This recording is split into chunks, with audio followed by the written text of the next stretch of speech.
Hello, everybody. My name is David Serpa, and I am a Marine Corps combat veteran. I am an author of the book Zen Business and a few others, and I am a business owner of the business called Our Community. And I had applied for a peace permit rally so that I could have a permit to, demonstrate my right to free speech in the Sacramento Capitol on the West Steps on Inauguration Day, and my permit ended up being denied. After several weeks of being told that it was likely going to happen, it actually didn't end up happening. And so I was called by the sheriff's department, the highway patrol, and they said, "Hey, listen, we've decided that the permit is not going to be denied, or it's probably not going to be accepted due to everything that's been happening right now throughout the nation." And I said, "Listen, I understand what's going on, but I'm disappointed because that's my right to free speech. And if people are not given an alternative to war, they're going to continue to seek out war." And so that was my goal, was to unify people behind peace. And so I'm going to jump into that. ABC 10 did a story on that. They interviewed me, and we talked about the peace rally. And unfortunately, the peace rally did not happen. I decided that I would do an online peace rally. And unfortunately, I haven't really been joined with a whole lot of enthusiasm for that either. So this is my one-man peace rally. My Sacramento Inauguration Day Peace Rally was denied, so I want this message to get out anyway. We need to fix our government, and we need to end the forever wars. This is my case for why, how, and what we need to do. So if you are interested, I encourage you to continue to watch. President Biden is going to be sworn in today.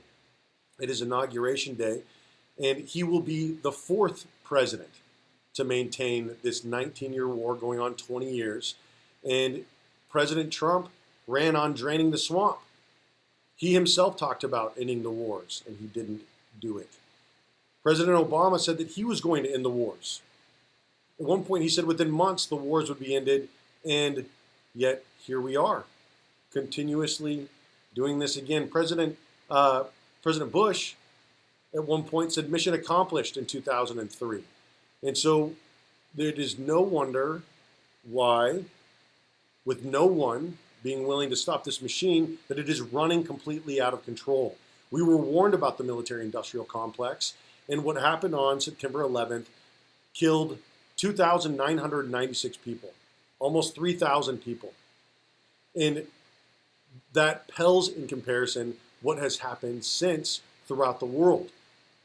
George Bush said, "America sent you on a mission to remove a grave threat and to liberate an oppressed people," and that mission has been accomplished. That was in 2003.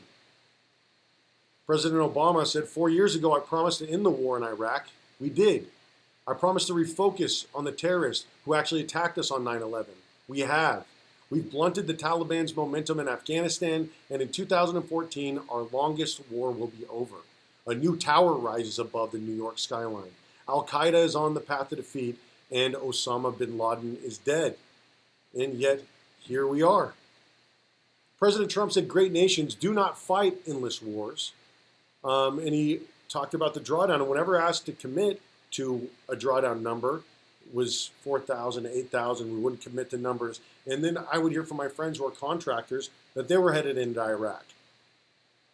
President Trump said we are ending the era of endless wars. And he gave his last speech yesterday, and we have not ended these wars. In fact, there are more contractors over there now than ever before. Joe Biden, who championed the Iraq war, this article was released earlier last year. It said, will that come back to haunt him now? Obviously, it did not come back to haunt him. He ended up holding the Democratic ticket, despite the fact that there were several anti-war and peace voices in the party. He's the establishment, and the establishment went right back to work. Joe Biden promised rich donors that nothing will fundamentally change. He continuously suggested to police to address protesters by shooting them in the leg. This is the person that we think is going to end this war, finally, for all of us? I don't think so. And especially when we still have John Bolton and we still have Nick Pompeo at the heads of state, continuously urging more and more violence, against Iran, against Venezuela. The U.S. announced last year that it will reward up to $15 million for Venezuela's Nicolas Maduro. And then, of course, we saw that failed Bay of Pigs invasion, which didn't take off. But my question is this. Who wants to offer $15 million of their own money for Nicolas Maduro? What American wants to offer up their house as collateral? At this point, we have far overexceeded our reach throughout this world, and the chickens have come home to roost. That is what's happening right now in our nation's capital. Gaddafi's last words as he begged for mercy, "What did I do for you?" as he was struck down from the sky. And continuously, we continue to do the same thing. Nick Bolton is in the background of all these images. Pompeo is pushing. I think that what we need to do with these clowns is, if they're going to continuously act like British redcoats and colonialists, let's rouge their fat cheeks, let's place a musket in their plump, soft hands, and let's send them off to Afghanistan to act like the redcoats that they truly are. As far as I'm concerned, we should buy Pompeo his own little redcoat, and he can lead an invasion of Venezuela or Iran or any of the other places that he feels like he needs to lead the invasion against. This is nothing new with American policy. This is something that we have continuously struggled with since the Vietnam War. And Dr. Martin Luther King came out to protest that, said, "Let no man pull you so low as to hate him." I've said before, and I will say again, I have no doubt in my mind that I probably had more in common with the men that I was shooting at in Afghanistan than the men who sent me there to shoot at them in the first place. America and Americans are tired. Dr. Martin Luther King, a lot of you shared quotes by him yesterday, yet we forget his Poor People's Campaign that he was working on in 1968. We forget about the March to Selma and why that march was so important. And we forget about speeches like this one that he gave 11 months before he was assassinated. He said, "We do face many more difficulties as a result of the war. It's much more difficult to really rouse a conscience during a time of war. I noticed the other day, some weeks ago, some Negro was shot down in Chicago, and it was a clear case of police brutality." That was page 30 of the paper, but on page 1 at the top was 780 Viet Cong killed. There's something about a war like this that makes people insensitive. It dulls a conscience. It strengthens the forces of reaction, and it brings into being bitterness, hatred, and violence, and it strengthened the military-industrial complex of our country.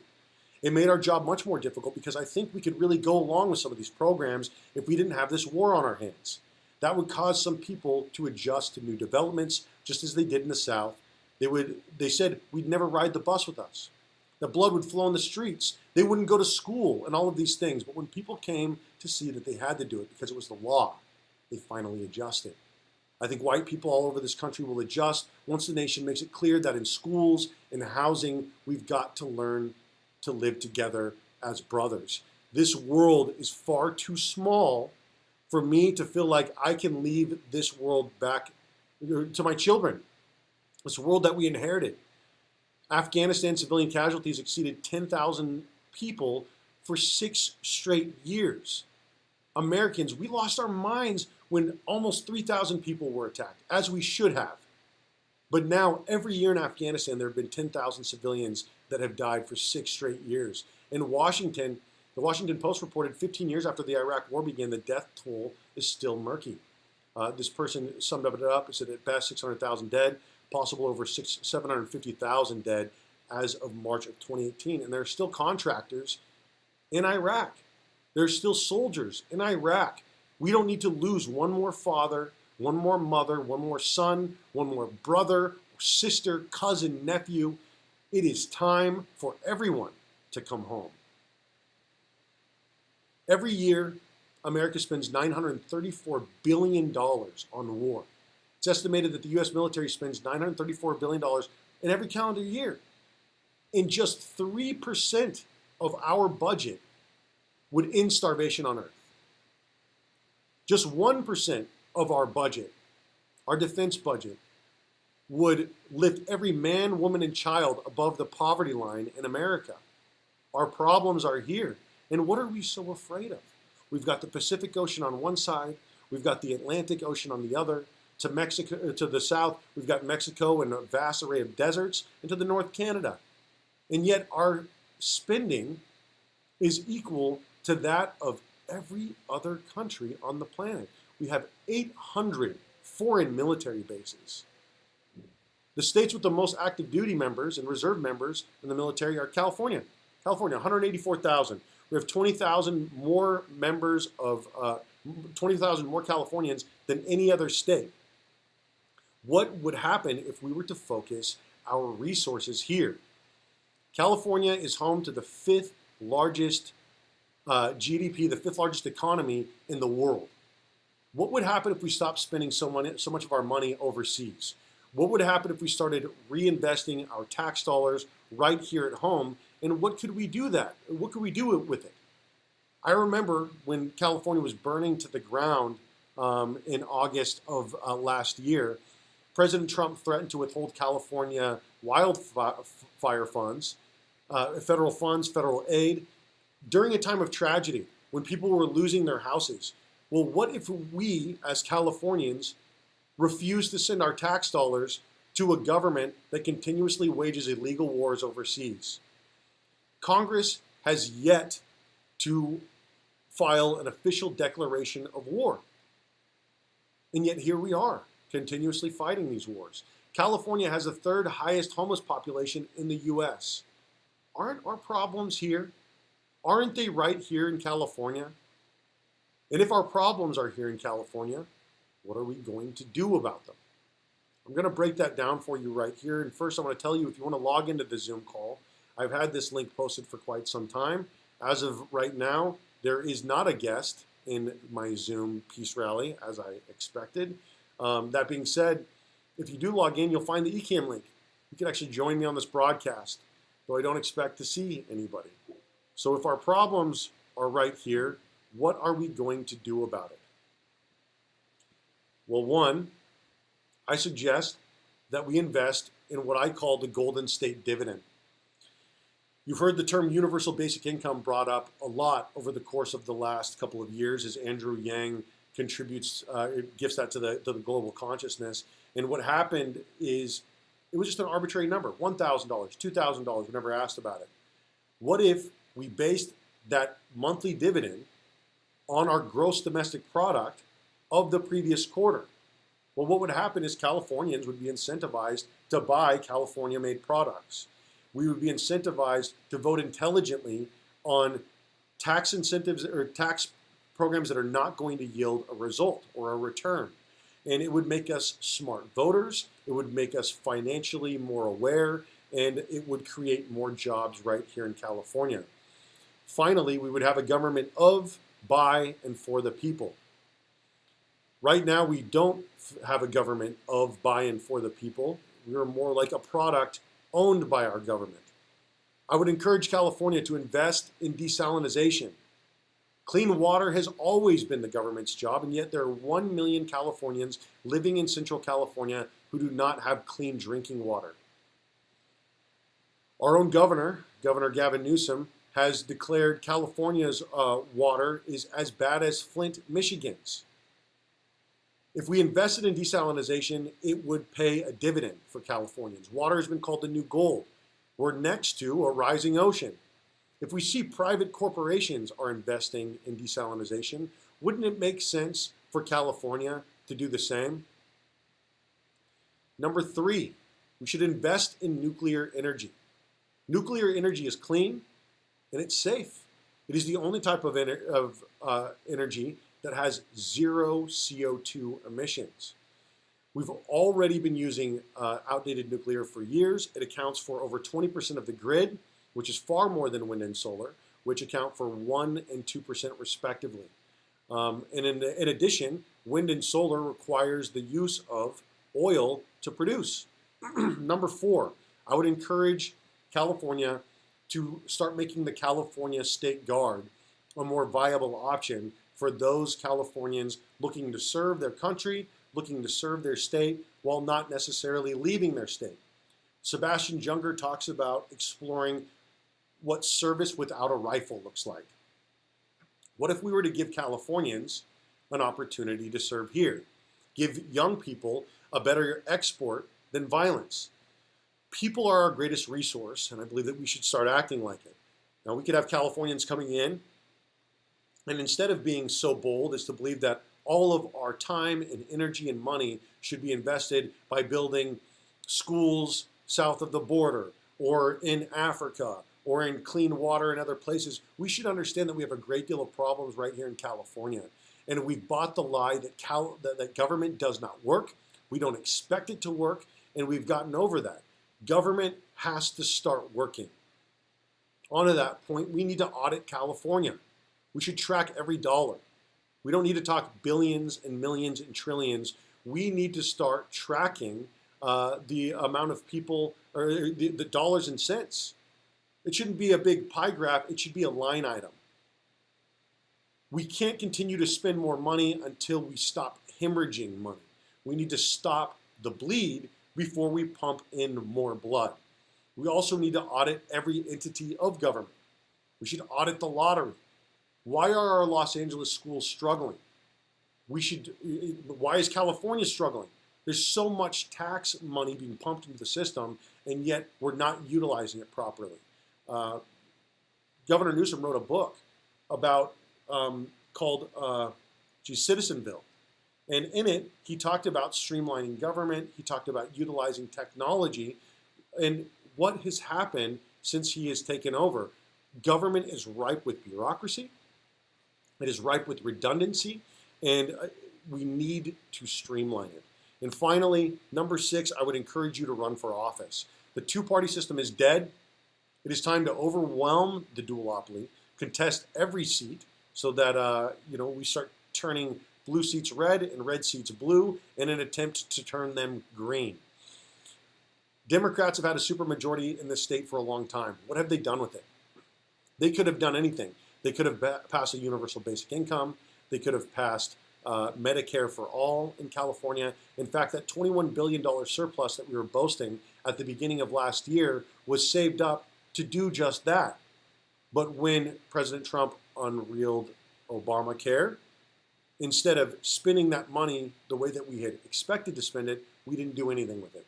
California could be offering free education, and yet we don't do that. There's nothing on the progressive or liberal agenda which California is accomplishing successfully. And so at this point, they need to be taken down. The Republicans absolutely let it happen. Whenever I watch a speech of the two options that the California GOP offered to run for governor in 2016, it's a joke. They have no ideas.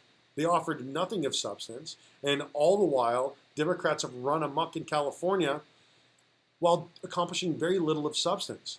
And so at this point, what needs to happen is both the Republicans and the Democrats need to realize the jig is up. The people need to start running for office. Run for your California State Congress. Run for National Congress, for Senate.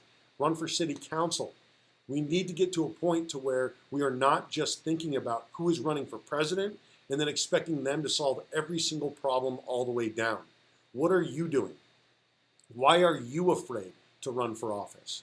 Marianne Williamson talks about running for office, and she says, well, why aren't there more people running for office? People are afraid. Well, what are we afraid of? That people are going to mock us? I don't have any friends anyway.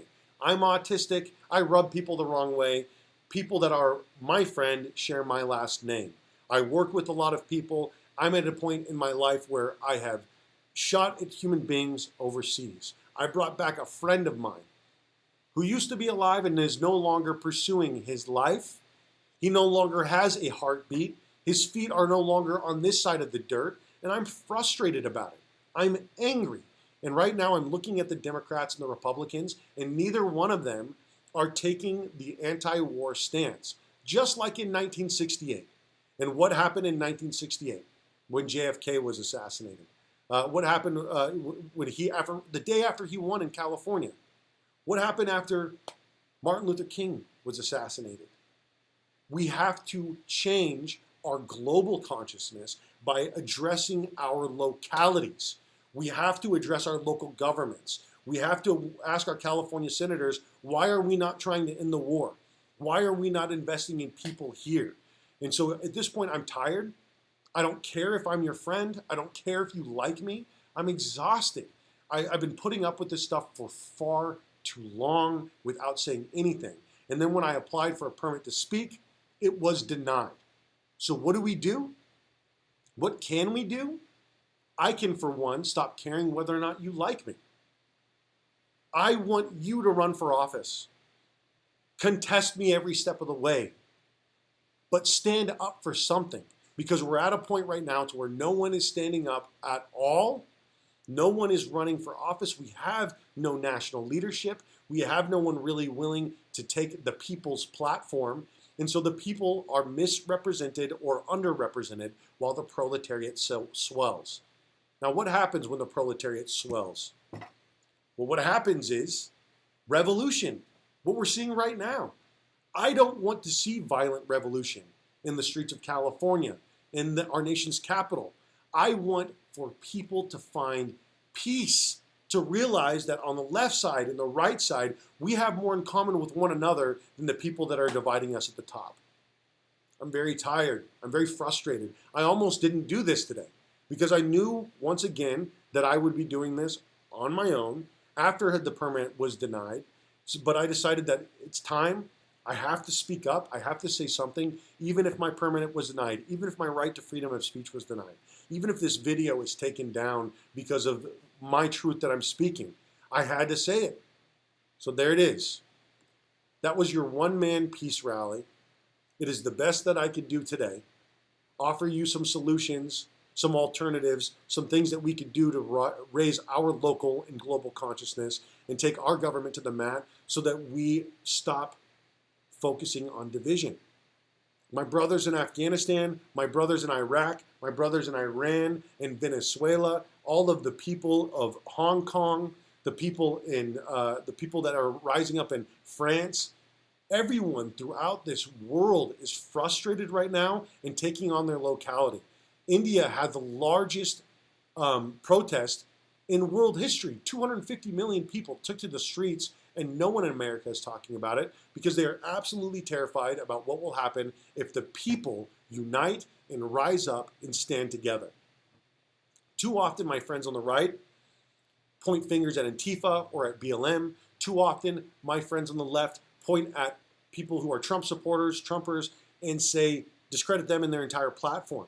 At some point or another, we're going to realize that we need to unite, that we have more in common with one another, and a common goal, and actually accomplish some things, and that our figureheads are just that. They're just figureheads. We, the people, have the power. We need to start acting like it. And if they insist on continuously taking away our right to freedom of speech, it's going to get very dangerous here. So use your voice while you still have one to use. Stand up for something. Can we not agree that it's time to end these wars after 19 years, $32 million an hour on war, funding 800 foreign military bases? How many foreign military bases, or how many other countries have military bases on American soil? None. Feel free to watch this from the beginning. I'm not going to repeat myself. The time is now for you to run for office, stand up to this government, unite the right, unite the left by establishing a third party, and stop kneeling.